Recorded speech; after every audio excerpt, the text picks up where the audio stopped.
اعوذ باللہ من الشیطان الرجیم بسم اللہ الرحمن الرحیم الحمد للہ الذی لا یبلغ مدحتہ القائلون ولا يحصي نعماءه العادون ولا يعدي حقه المجتهدون الذي ليس لصفته حد محدود ولا نعت موجود ولا وقت معدود ولا أجل ممدود فطر الخلائق بقدرته ونشر الرياح برحمته الصلاة والسلام على الرسول المسدد المصطفى العمجد المحمود الأحمد سيدنا ومولانا ومولى الكونين جد الحسن والحسين عاني والقاسم محمد وآله الطيبين الطاهرين المعصومين الذين قال الله إنما يريد الله ليذهب عنكم الرجس أهل البيت ويطهركم تطهيرا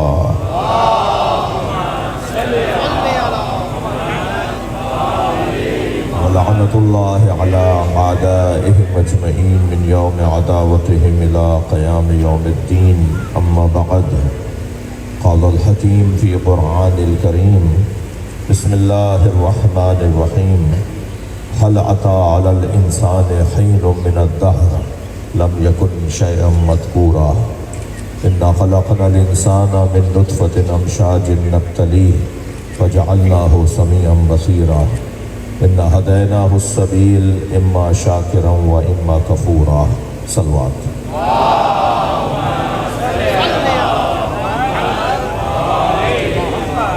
اس سے بلند صلوات ہوئی ہے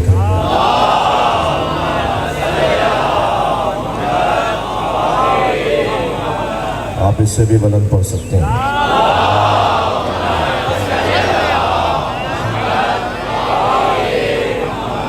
سورہ مبارکہ دہر کی سورہ انسان کی ابتدائی 3 آیتیں میں نے پڑھی ہیں۔ پروردگار عالم اپنے اس کلام میں ارشاد فرما رہا ہے هل أتى على الإنسان حين من الدهر لم يكن شيئا مذكورا کیا انسان پر کبھی کوئی ایسا وقت آیا جب وہ قابل ذکر نہیں تھا؟ إِنَّا خَلَقْنَا الْإِنسَانَ مِن نُطْفَةٍ أَمْشَاجٍ نَبْتَلِيهِ ہم نے انسان کو ایک متحرک پانی سے خلق کیا ہے جو مختلف مراحل سے گزر کر فجعلناہ سمیعا بصیرا ہم نے اسے سننے والا اور دیکھنے والا بنایا۔ انا ہدیناہ السبیل اما شاکرا و اما کفورا اور ہم نے اس انسان کو رستہ دکھا دیا ہے، اب یہ چاہے تو شاکر بنے اور چاہے تو کافر بنے۔ صلوات پڑھیں ذرا محمد و علیہ۔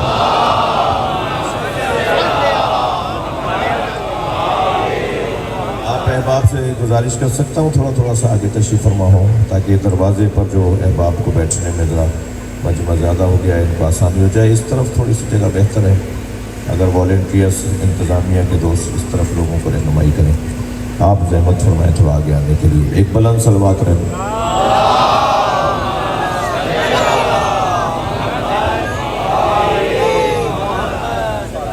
یہ 3 آیتیں میں نے آپ کے سامنے پڑھی ہیں۔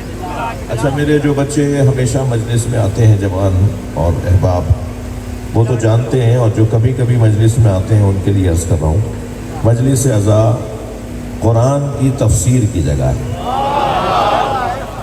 قرآن کو سمجھایا جاتا ہے مجلس میں قرآن کی تلاوت کر کے کسی 1 2 3 آیات پر غور کیا جاتا ہے، اور قرآن کی تو 2 تصویریں ہیں، ایک قرآن صامت ہے، ایک قرآن ناطق ہے۔ جو صامت قرآن ہے وہ مصحف ہے، وہ کتاب ہے جو ہمارے گھروں میں بھی رکھا ہوا ہے، اور جو ناطق قرآن ہے وہ 14 ہستیاں ہیں۔ یہ نبی اور آل نبی قرآن ناطق ہیں، بولتے قرآن۔ اور یہ میں نہیں کہہ رہا، مولا علی نے خود فرمایا جب جنگ صفین کے اندر نیزوں پہ قرآن اٹھایا گیا تو کچھ لوگ قرآن کے احترام میں مولا کو چھوڑ کے جا رہے تھے، کیونکہ مولا کے دشمنوں نے قرآن کو نیزوں پہ اٹھا لیا تھا کہ ہمارے پاس قرآن ہے، تم قرآن سے لڑنے آ رہے ہو؟ لوگوں نے مولا کو چھوڑنا شروع کیا تو حضرت نے اس وقت میں خطبہ ارشاد فرمایا تھا کہ وہ خاموش قرآن ہے اور میں بولتا قرآن۔ یہ تمہیں قرآن کو دکھا کر مجھ سے دور کرنا چاہتے ہیں، اور تم یہ جاننا چاہتے ہو کہ قرآن کس کے ساتھ ہے اور قرآن کیا ہے، تو جان لو میں بولتا قرآن، میں قرآن ناطق ہوں۔ ایک صلوات ہدیہ کریں نبی کے نام۔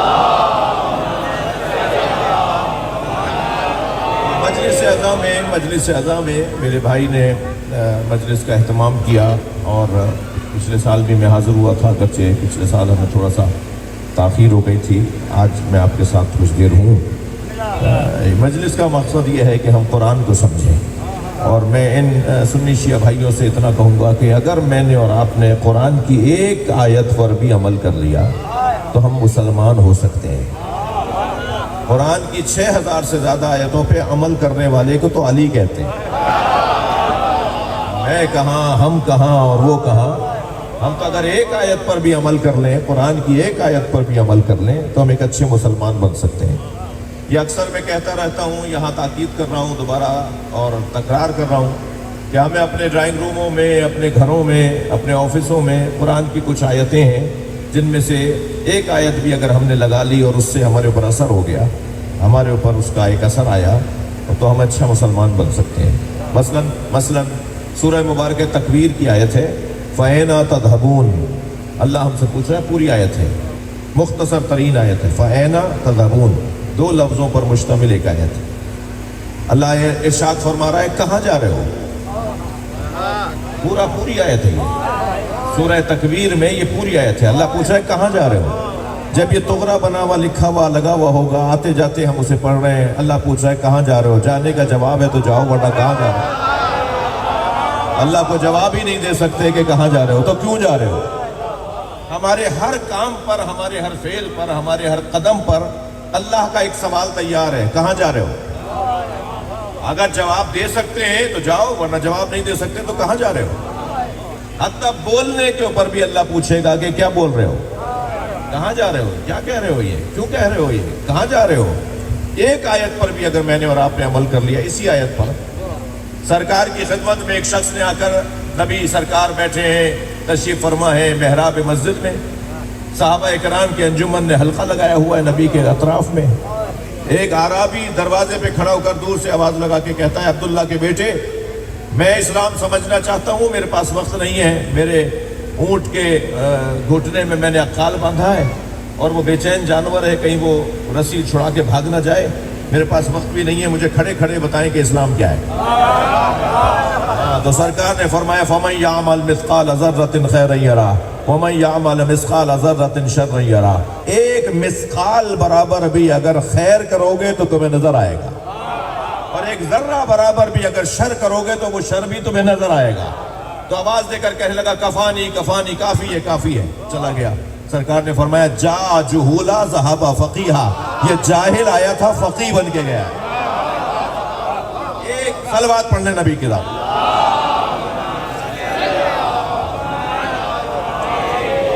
اگر ہم ایک آیت پر بھی عمل کر لیں تو ہم ایک اچھے مسلمان بن سکتے ہیں۔ ضروری نہیں ہے کہ ہم پورا قرآن ہو، اتنا مشکل کام ہم کہاں کر پائیں گے، ہم سے کہاں ہو پائے گا، کہاں 6000 آیتیں اور کہاں انہیں ہم پڑھیں گے اور کہاں ان پہ عمل کریں گے۔ انسان یہ بہانے تلاش کر رہا ہوتا ہے، تو اس کی تسلی کے لیے بھی میں جملہ کہہ رہا ہوں کہ ضروری نہیں ہے۔ مولا علی حضرت ابو ذر کے آنے پر کھڑے ہو گئے، آپ کا استقبال کیا، آپ کو لا کر اپنے ساتھ بٹھایا۔ ایک صحابی محترم نے کہا یا علی، آپ ابو ذر کا خاص احترام فرماتے ہیں، فرمایا ابو ذر قرآن کی 10 آیتوں کے فقیہ ہیں، ابو ذر نے قرآن کی 10 آیتوں پہ عمل کیا ہوا ہے۔ ایک اور روایت سنا دیتا ہوں، صحابہ کرام رضوان اللہ تعالیٰ علیہم نبی مکرم سے 10 آیتیں لیتے تھے، ان پر عمل کرتے تھے، اور پھر آ کے کہتے یا رسول اللہ 10 اور آیتیں دے دیں۔ بعض صحابہ کرام نے 10 آیتوں کے بعد دوبارہ 10 آیتیں نہیں لیں۔ ایک سے پوچھا کہ آپ نے دوبارہ لی؟ کہا ایک ہی آیت نے مجھے بوڑھا کر دیا، میں ایک آیت پر عمل کر رہا ہوں تو اس سے میں بوڑھا ہوتا چلا جا رہا ہوں۔ تو یہ قرآن پر عمل ضروری نہیں ہے۔ تو اب یہ مجلس کا فلسفہ آپ کے اوپر روشن ہے کہ مجلس اعضاء میں ہوتا کیا ہے۔ مجلس اعضاء میں قرآن کی کوئی آیت پڑھی جاتی ہے، اور اس آیت پر غور کیا جاتا ہے، اور پھر اس آیت سے جو میرے مطلب کی، آپ کے مطلب کی، اس کے مطلب کی، اس کے مطلب کی، جتنے لوگ آئے بیٹھے ہیں، کوئی نہ کوئی اپنے مطلب کا ایک جملہ اس میں سے لے لے گا، اور پھر جب یہ جائے گا تو ویسا نہیں رہے گا جیسا آیا تھا۔ یہ فلسفہ ہے مجلس رضا کا، یہ جیسا آیا تھا ایسا نہیں رہے گا، یہ جاتے ہوئے بدل کے جائے گا۔ لہذا آیت اللہ وحید خراسانی فرماتے ہیں کہ اگر کوئی گناہگار، بھائی جملے پہ توجہ چاہوں گا، اگر کوئی گناہگار مجلس میں جائے اور واپس آئے تو تمہیں حق نہیں ہے اسے ویسے ہی گناہگار مانو۔ کیا معلوم اس کا اپنے اللہ سے رابطہ ہو گیا، کیا معلوم اس کا اپنے رب سے کوئی تعلق بن گیا، اور اس نے وہاں بیٹھ کر ارادہ کر لیا ہو کہ اب کے بعد میں یہ کروں گا اور اب کے بعد میں یہ نہیں کروں گا، تو مجھے کس نے حق دیا ہے کہ میں اسے ویسا ہی مانوں جیسا مجلس سے پہلے تھا؟ ضروری نہیں ہے کہ وہ ایسا ہی ہو۔ اور ویسے بھی میرے عزیزو، مسئلہ سارا تار کے جوڑنے کا مسئلہ ہے، اصل مسئلہ بھی تار کے جوڑنے کا ہے۔ ایک صلوات اور پڑھیں ذرا نبی کی ذات۔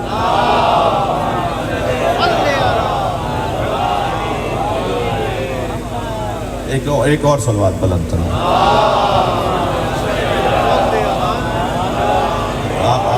آپ مجھ سمیت سب صلوات نہیں پڑھ رہے۔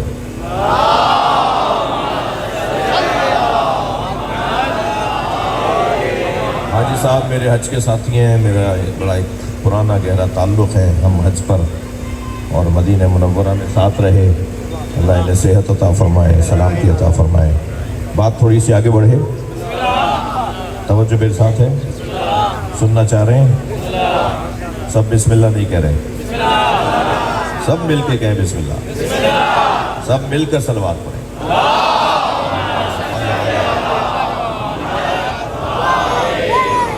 هل عطا علی الانسان حین من الدہر لم یکن شیئا مذکورا، کیا انسان پر کوئی ایسا وقت آیا جب وہ قابل ذکر نہیں تھا؟ انا خلقنا الانسان من نطفۃ امشاج نبتلی فجعلناہ سمیعا بصیرا، ہم نے انسان کو متحرک پانی سے خلق کیا جو مختلف مراحل تخلیق سے گزرتا ہوا سننے والا اور دیکھنے والا بنا۔ انا ہدینا السبیل، ہم نے اس انسان کو رستہ دکھا دیا ہے، اما شاکرا و اما کفورا، اب یہ چاہے تو شاکر بنے یا چاہے تو کافر بنے۔ یہ جو تین آیتوں میں دو طرح کے انسانوں کا ذکر ہے نا۔ پہلی آیت کے اندر ہے کہ انسان پر کبھی کوئی ایسا وقت نہیں آیا جب وہ قابل ذکر نہیں تھا، انسان ہمیشہ سے قابل ذکر تھا۔ سوال ہے، مگر یہ سوال انکاری سوال ہے، استفہام میں انکاری جسے کہتے ہیں۔ اللہ کہہ رہا نہیں کوئی ایسا وقت نہیں آیا انسان پر جب قابل ذکر نہیں تھا، انسان ہمیشہ سے قابل ذکر تھا۔ یہ انسان جو ہمیشہ سے قابل ذکر تھا، اور یہ انسان جو نطفے سے بنا ہے، یہ انسان جو متحرک پانی سے بنا ہے، جسے اللہ نے مختلف مراحل سے گزار کر انسان بنا دیا اور پھر اسے رستہ دکھایا ہے، اب چاہو تو شاکر بنو یا کافر بنو۔ یہ دو طرح کے انسان ہیں، ایک وہ انسان ہے جو قابل ذکر ہے، اور ایک وہ انسان ہے جو ناقابل ذکر ہے۔ ایک وہ انسان ہے جو ہمیشہ سے تھا، اور ایک وہ انسان ہے جو بعد میں ہوا ہے۔ میں لفظوں کو اور بدل دیتا ہوں، ایک وہ انسان ہے جو اللہ جس کا ذاکر تھا، اس لیے کہ کیا انسان پر کوئی ایسا وقت آیا جب یہ قابل ذکر نہیں تھا؟ یہ تو ہمیشہ سے قابل ذکر تھا، یہ ہمیشہ سے قابل ذکر تھا، تو اس سے پہلے کوئی تھا نا جو ذکر کر رہا تھا، جو اس سے پہلے تھا جو اس کا ذکر کر رہا تھا، وہ ذاکر ہے اللہ۔ بھائی ذرا سنبھل کے سنیے گا، ہم جن 14 کو اپنا پیشوا مانتے ہیں ان کا ذاکر اللہ ہے۔ یہ وہ 14 ہستیاں ہیں جو کائنات کے بننے سے پہلے تھے، ابھی زمین نہیں بنی تھی، آسمان نہیں سجا تھا، چاند ستارے نہیں بنے تھے، دریا اور سمندر نہیں بنے تھے، کچھ نہیں بنا تھا، محمد کا وجود بنا تھا۔ اللہ نے سب سے پہلا وجود جن کا بنایا ہے وہ سرکار دو جہاں کا وجود ہے۔ کہیں تو حدیث سنا دوں، حدیث قدسی میں اللہ ارشاد فرماتا ہے، کنتو کنزن مخفیہ، میں چھپا ہوا خزانہ تھا، فاحببت ان اعرف، میں نے چاہا کہ پہچانا جاؤں، فخلقتک یا محمد، اے محمد میں نے تمہیں بنا دیا، اے محمد میں نے تمہیں خلق کیا ہے تاکہ میں پہچانا جاؤں۔ اور پھر اللہ ارشاد فرماتا ہے کہ میں نے جب محمد کو بنا دیا تو محمد کی محبت میں پھر میں نے زمین بنائی، پھر میں نے آسمان بنایا، پھر چاند سورج بنایا، پھر میں نے ساری مخلوقات کو بنانا شروع کیا، اور پھر جسے سب سے پہلے بنایا تھا اسے سب سے آخر میں بھیجا، تاکہ اس کا استقبال تو شان سے ہو۔ میں نے آدم کو بھیجا ہے تاکہ محمد کے آنے کا مقدمہ بنائیں، میں نے نوح کو بھیجا ہے تاکہ لوگوں کو تیار کریں کہ میرے مصطفیٰ کو دیکھ پائیں۔ 1,23,999 پیغمبروں کو اللہ نے بھیجا تاکہ انسانیت کو اس معیار پر لے آئیں کہ سرکار دو جہاں کو وہ سمجھ پائیں۔ جب کلاس اونچی ہو جاتی ہے تو معلم بھی بڑا بھیجا جاتا ہے۔ انسانیت کی کلاس اونچی ہوتی چلی گئی تاکہ پھر اللہ بڑے معلم کو بھیجے، اور اللہ نے سب سے بڑے معلم کو بنا کر دنیا میں سرکار کی صورت میں بھیجا ہے۔ نبی مکرم کو بنانے کے بعد اس نے اپنے ہاتھوں کو مبارکباد دی ہے۔ جی اللہ نے بنایا تو بہت کچھ، مگر جسے بنا کر وہ غرور کرتا ہے اسے محمد کہتے ہیں، اسے سرکار دو جہاں کی ذات کہتے ہیں۔ تبارک اللہ احسن الخالقین، اے اللہ تجھے مبارک ہو، تو بہترین مخلوق کا بنانے والا ہو گیا۔ اللہ خود اپنے آپ کو کہہ رہا ہے تبارک اللہ تجھے مبارک ہو، اللہ اپنے آپ کو مبارکباد دے رہا ہے نبی کے بنانے کے بعد۔ میں بہت سوچتا ہوں عزیزوں کہ اللہ چاہتا یہ ہے کہ ہم کریم بنیں، ستار بنیں، غفار بنیں، اپنے اپنے دائروں میں رہتے ہوئے اللہ کی صفات کو اپنائیں، مگر اللہ پسند نہیں کرتا کہ کوئی متکبر بنے۔ وہ ہر صفت چاہتا ہے کہ میری مخلوق اپنائے، مگر وہ تکبر پسند نہیں کرتا۔ میں بہت سوچ رہا تھا کہ آخر اللہ تکبر کو پسند کیوں نہیں کرتا کہ لوگ تکبر کو اپنائیں؟ وہ خود اللہ اکبر ہے، وہ خود المتکبر ہے، مگر وہ چاہتا نہیں ہے کوئی اور متکبر بنے۔ تو میں تو اسی نتیجے پہ پہنچا ہوں کہ متکبر تو وہی ہوگا نا جس کے آگے محمد اور علی سجدہ کرتے ہیں، اسی کا تو حق ہے کہ پھر وہ اپنے آپ کو المتکبر کہے۔ اللہ نے سب سے پہلے جس وجود کو بنایا اسے سب سے آخر میں بھیجا۔ اس کا سبب یہی ہے کہ مطلوب اور مقصود بغیر تمہید کے نہیں آتے۔ نبی کی ذات مطلوب الہی ہے، سرکار کی ذات مقصود پروردگار ہے۔ سب کچھ ان کے لیے بنایا ہے، مگر انہیں اپنے لیے بنایا ہے۔ اور جب نبی کو بنا دیا پروردگار عالم نے تو نبی کے نور کا ٹکڑا کیا اور اس ٹکڑے کا نام علی رکھ دیا۔ حدیث سنائیے میں نے آپ کو، اللہ نے نبی کا نور خلق کرنے کے بعد اس نور کا ٹکڑا بنایا۔ میرا تو سوال ہو اللہ کی بارگاہ میں، یا اللہ جیسے نبی کا نور تو نے علیحدہ سے بنایا، ایسے مولا علی کا نور علیحدہ سے کیوں نہیں بنایا؟ شاید جواب یہ آ جائے کہ میں نبی کے نور سے علی کو بنا رہا ہوں تاکہ تمہیں بلا فصل سمجھ میں آ جائے۔ صلوات پڑھیں، صلوات پڑھ لیں محمد و آل محمد۔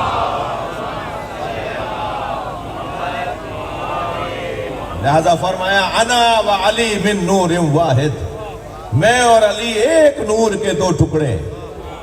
سرکار کا فرمان سنایا میں نے آپ، فرماتے ہیں میں اور علی ایک نور کے دو حصے ہیں، وجود ایک ہے، جلوے دو ہیں، حقیقت ایک ہے، منظر دو ہے۔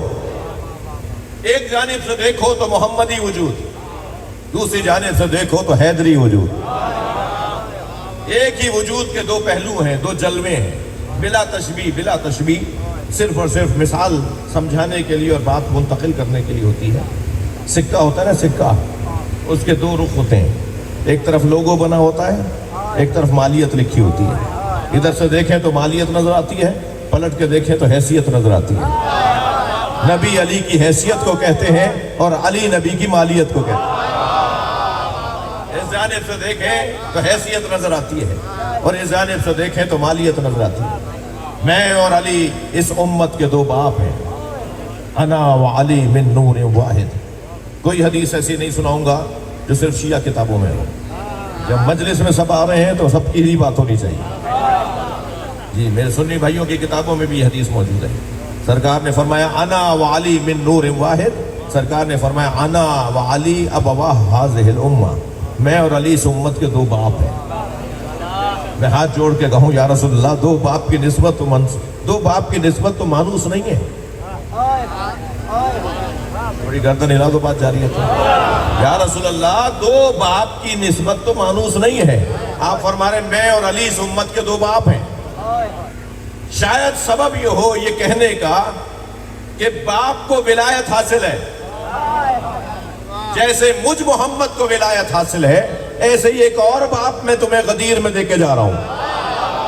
من کنت مولا فہذا علی مولا، میں جس کا مولا، جس پر میری ولایت ہے اس پر علی کی ولایت ہے۔ دو باپ کا جو مقام ہے نا وہ ماں سے احترام میں کم ہے، مگر ولایت میں ماں سے زیادہ ہے۔ میں دوبارہ لفظوں کو بہتر کرتا ہوں، ماں کے قدموں کے نیچے جنت ہے، مگر ماں صاحب ولایت نہیں ہے، اجازت باپ سے لینی پڑے گی۔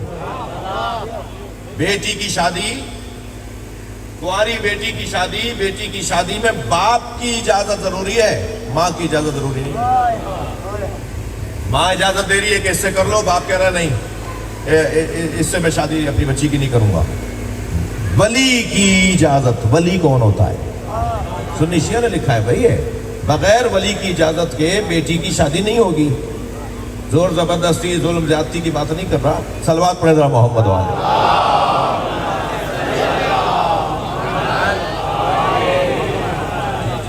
جی مگر سب معاملات نارمل ہوں، سب معاملات اپنے روٹین پر ہوں، اپنے معمول کے اوپر ہوں، اس کے بعد پھر رشتہ آ رہا ہے اور وہ اجازت والدین کہیں گے تو پھر شادی ہوگی۔ لڑکی کہہ رہی ہے میرے ماں باپ جیسے کہیں گے ایسا میں کروں گی۔ اب ماں باپ میں ماں کہہ رہی ہے کہ یہاں ہونی چاہیے اور باپ کہہ رہا ہے یہاں نہیں ہونی چاہیے، تو کس کی بنی جائے گی؟ تھوڑی گردن ہلا دو، بتا دو، باپ کی بنی جائے گی۔ کیوں؟ اس لیے کہ باپ ولی ہے، ماں کے پیروں کے نیچے جنت ہے، باپ سے زیادہ احترام ہے ماں کا، مگر ولایت باپ کو حاصل ہے۔ اب مجھے اجازت ہے کسی اور موقع پہ بتاؤں کہ اللہ نے یہ حکم کیوں رکھا ہے، شریعت میں اس کا فلسفہ کیا ہے، کیوں ایسا کیا گیا ہے کہ احترام ماں کا زیادہ کروایا گیا ہے، بات باپ کی بنوائی گئی، بات باپ کی مانی جائے گی اور احترام ماں کا زیادہ ہوگا۔ اب نبی فرما رہے ہیں انا و علی من نور واحد، انا و علی ابا وحاد الامہ، میں اور علی اس امت کے دو باپ ہیں۔ شاید ایک پیغام یہ ہو کہ اگر کسی میدان میں امت کی کوئی ماں علی جیسے باپ کے سامنے آ جائے تو یہ مت دیکھنا کہ ماں کیا کہہ رہی ہے، یہ دیکھنا کہ امت کا باپ کیا کہہ رہا ہے۔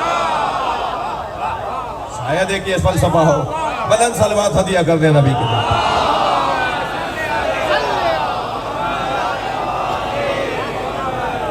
میں اور علی ایک نور کے دو حصے ہیں، اور ایسا زندگی بھر نبی نے ثابت کیا ہے۔ کہتے ہیں نا کہ دو قالب ایک جان، دو قالب ایک جان، جان ایک ہے مگر قالب دو ہیں، بدن دو ہیں، ایک کی جان دوسری کی جان میں اٹکی ہوئی ہے۔ ابھی ہمارے آگے محاورے ہیں، میں اس لیے ان محاوروں کو استعمال کر رہا ہوں۔ نبی اور مولا علی کا کچھ ایسے ہی رشتہ ہے، ایک دن بھی سرکار مولا علی کے بغیر نہیں رہتے تھے، اور کبھی اگر جنگ تبوک پر یا یمن تبلیغ کرنے کے لیے مولا علی کو بھیجا تو جب تک علی آ نہیں گئے نبی نہ چین سے سوئے نہ حضرت نے کھانا اچھی طرح کھایا، اور ہر کچھ دیر بعد یاد کرتے رہے کہ میرا علی مجھ سے دور ہے۔ اور پھر صحابہ کرام سے کہا کہ جب میرا علی لوٹے تو مجھے آگاہ کرو تاکہ میں شہر کے باہر جا کے علی کو ملنے جاؤں۔ حتیٰ اگر سرکار یعنی کبھی ایسا نہیں اور مدینے میں ہی مولا علی ہیں اور مولا نبی ہیں اور مکے میں ساتھ ہیں، تو روزانہ اگر 10 مرتبہ مولا علی نبی کی خدمت میں تشریف لاتے تھے نا تو 10 مرتبہ ایسے ملتے تھے جیسے پہلی دفعہ مل رہے ہیں۔ حدیثیں سنا رہا ہوں میں آپ کو، تاریخ سنا رہا ہوں۔ 10 مرتبہ بھی دن میں اگر مولا علی ملے ہیں نا مولا نبی سے تو ایسے ملتے تھے جیسے پہلی دفعہ ملاقات ہو رہی، برابر میں بٹھانا، ساتھ بٹھانا، صحابہ کرام کو بار بار متوجہ کرنا کہ علی کا مقام کیا ہے۔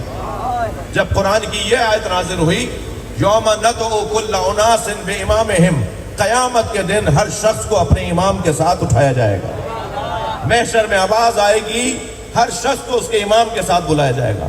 تو حضرت ابوبکر نے سوال کر لیا یا رسول اللہ ہمارا امام قیامت میں کون ہوگا؟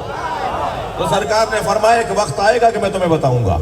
پھر کچھ دن بعد سوال کیا یا رسول اللہ آیت نازل ہوئی تھی، آیت آپ پر آئی تھی اور آپ نے ہمیں بتایا تھا کہ ہر شخص کو اس کے امام کے ساتھ محشر میں لایا جائے گا، ہمارا امام کون ہے؟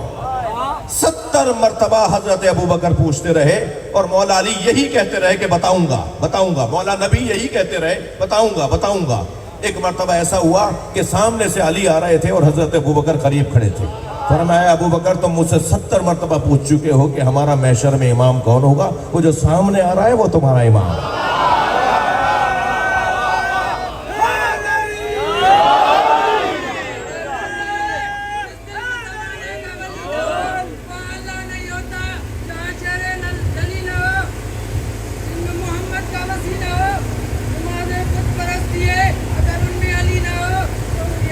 صلوات پڑھ لیں, صلوات پڑھ لیں. شیر بھول گئے. ماشاءاللہ جیتے رہو میرے لال بیٹھے. ایک اور صلوات پڑھیں گے.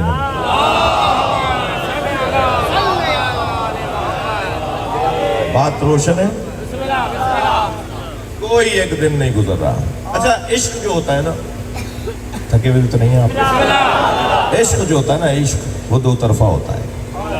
جتنا نبی سرکار کو مولا علی سے پیار ہے, اتنا ہی مولا علی کو نبی سے پیار ہے. نبی کی رحلت کے 20 سال کے بعد, سرکار کی رحلت کے 20 سال کے بعد مولا علی سے کسی نے کہا یا علی بالوں کو خضاب کر لیا کریں, بال آپ کے سفید ہیں. حضرت نے فرمایا نحن فی عزاء النبی, میں تو نبی کی سوگ میں ہوں. سوگ والا تو خطاب نہیں کرتا.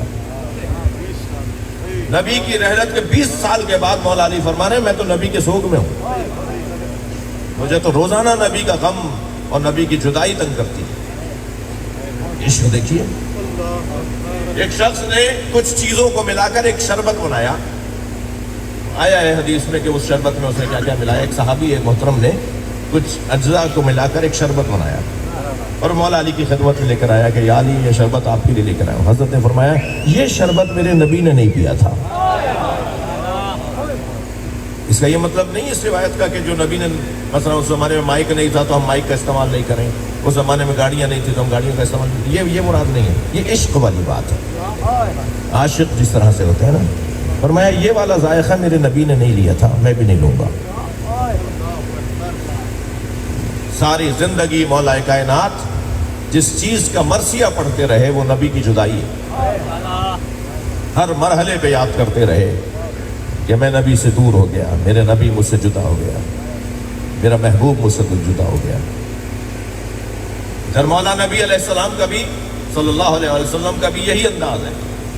کبھی کسی نے اگر مولا کائنات کے بارے میں نبی کے سامنے کوئی رقیق بات کی, کوئی ہلکی بات کی, تو مولا نبی 2 باتوں پہ غصہ کرتے تھے, یا اللہ کے خلاف کوئی بولے یا علی کے خلاف بولے. مولا نبی کی پیشانی پہ بل آ جاتا تھا. اگر کوئی توحید کے خلاف بات کرتا تھا سرکار کو برا لگتا تھا وہ, اور کوئی مولا علی کے بارے میں کوئی شکایت, کوئی شکوہ, کوئی علی کے بارے میں ہلکی بات کرتا تھا تو مولا نبی کو برا لگتا تھا. ایک جنگ کے بعد مولا نبی نے مولا علی سے فرمایا کہ مال غنیمت کو تقسیم کر دو. مولا نے مال غنیمت کو تقسیم کر دیا. تو کچھ لوگوں نے آ کر کہا کہ علی تو مٹھی بھر بھر کے دے رہے ہیں, کسی کو زیادہ جا رہا ہے, کسی کو کم جا رہا ہے. ہم کریں گے تو ایسے ہی ہوگا نا. اگر کسی مال میں سے ہم بانٹ رہے ہوں اور مٹھی بھر بھر کے دے رہے ہوں تو ممکن ہے کہ کوئی مٹھی بڑی ہو جائے, کوئی چھوٹی ہو جائے, ہوتا ہے نا. تو انہوں نے آ کے کہا علی تو مٹھی بھر بھر کے چیزیں دے رہے ہیں, کسی کو زیادہ جا رہا ہے, کسی کو کم جا رہا ہے. سرکار کو یہ جملہ اچھا نہیں لگا. حضرت نے فرمایا جس کو علی نے دیا ہے وہ سب اپنا مال واپس لائیں. اور حضرت نے فرمایا انہیں وزن کرواؤ. جب انہیں وزن کروایا گیا تو 1 تولے ماشے گرام کا فرق نہیں تھا. ہاں, میرے مولا نبی نے فرمایا میرا ہاتھ اور علی کا ہاتھ عدالت میں ایک جیسا ہے. ان کفایا وکفا علی فی العدل سوا. حدیث کا عربی جملہ بھی سنا دیا میں نے آپ. نبی نے فرمایا میرا ہاتھ ان کفایا, میرا ہاتھ وکفا علی, اور علی کا ہاتھ فی العدل سوا, عدل میں ایک جیسا ہے. اور یہی سبب تھا کہ ایک دفعہ حضرت ابوبکر کے زمانے میں ایک شخص نے آ کر کہا فلاں سفر میں نبی ہمارے ساتھ تھے اور سرکار دو جہاں کو میں نے اپنے حصے کی کھجوریں کھلائیں. تو حضرت نے فرمایا تھا جب مدینے آؤ گے تو میں بھی تمہیں کھجوریں دوں گا. میں آیا ہوں, نبی کا وارث کون ہے جو مجھے کھجوریں کھلائے؟ حضرت ابوبکر نے فرمایا علی کو بلاؤ. اور مولا علی تشریف لائے تو فرمایا کہ نبی نے اس سے وعدہ کیا تھا کہ جب مدینے آئے گا تو میں کھجوریں کھلاؤں گا، یا علی آپ اسے کھجوریں دیں۔ مولا علی نے اسے کھجوریں دے دیں۔ ایک صحابی نے کہا یہ کام تو آپ بھی کر سکتے تھے۔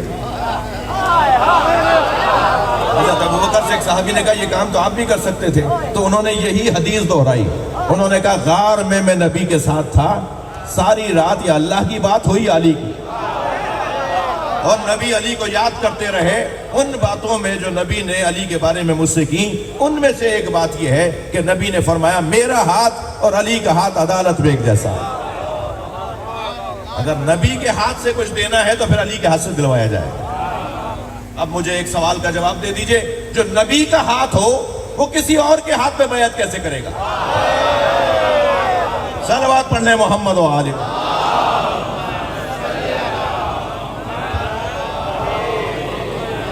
لبیک یا حسین، لبیک یا حسین، لبیک یا حسین، لبیک یا حسین، خاندان زہرا دے بلند تر صلوات۔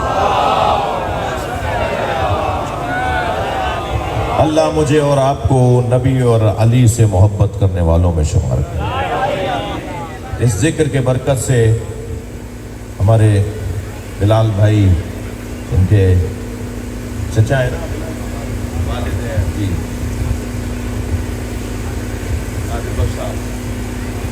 ان کو صحت عطا فرمائے۔ اللہ نے ان پہ کرم کیا ہے، پہلے سے صحت بہتر ہے، اللہ اور سلامتی عطا فرمائے۔ اس ذکر نبی اور آل نبی کی برکت سے اللہ اس گھر پہ برکت نازل فرمائے، ان کے مرحومین کی مغفرت فرمائے، اس گھر کے بچوں کو، اس گھر کے متعلقین کو اپنی امان میں قرار دے۔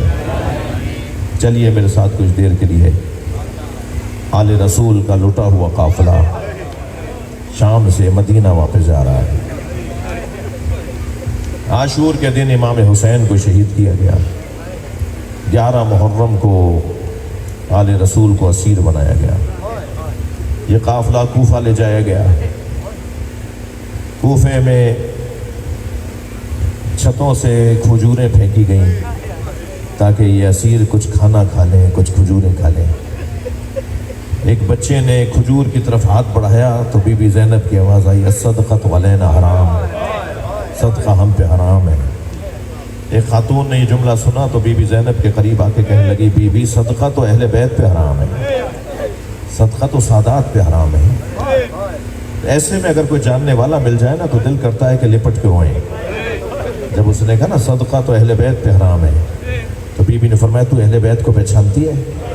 کہنے لگی اہل بیت کے فرد فرید کو حسین کہتے ہیں۔ بی بی نے فرمایا حسین کی بہن کو جانتی ہے؟ تو 2 قدم آگے آ کے کہنے لگی، بی بی اگر بازار نہ ہوتا تو بتاتی۔ جناب زینب کی آواز ہے، ام حبیبہ پہچان، یہ تیرے سامنے زینب کھڑی ہے۔ کانپ گئی، کہنے لگی حسین کہاں ہے؟ وہ جو نیزے کی انی پہ قرآن پڑھنے والا سر ہے وہ میرے بھائی حسین کا سر ہے۔ کوفے میں کیا ہوا اس کی تفصیل ہے، شام میں کیا ہوا، بازار میں کیا ہوا، دربار میں کیا ہوا اور زندان میں کیا ہوا۔ ایک ایک جملہ سنا دیتا ہوں۔ بازار میں چھتوں سے آگ پھینکی جا رہی تھی، دربار میں امام حسین کا کٹا ہوا سر لا کے رکھا گیا۔ جب یزید کے سامنے وہ تشت رکھا اور رومال ہٹایا اور امام کا کٹا ہوا سر تھا تو اس کے ہاتھ میں ایک چھڑی تھی، وہ چھڑی امام حسین کے لبوں پہ لگانے لگا۔ تو وہاں ایک صحابی رسول بیٹھے تھے، حضرت زید ابن ارقم رضی اللہ تعالیٰ عنہ۔ زید ابن ارقم کھڑے ہو گئے اور آواز دے کر کہنے لگے، یزید یہ چھڑی ہٹا لے، میں نے نبی کے لبوں کو ان لبوں سے لگتے دیکھا ہے، میں نے خود اپنی آنکھوں سے دیکھا ہے، نبی ان لبوں کو بوسہ دیا کرتے تھے۔ یہ ہوا شام کے دربار میں، اور شام کے زندان میں بتاؤں کیا ہوا؟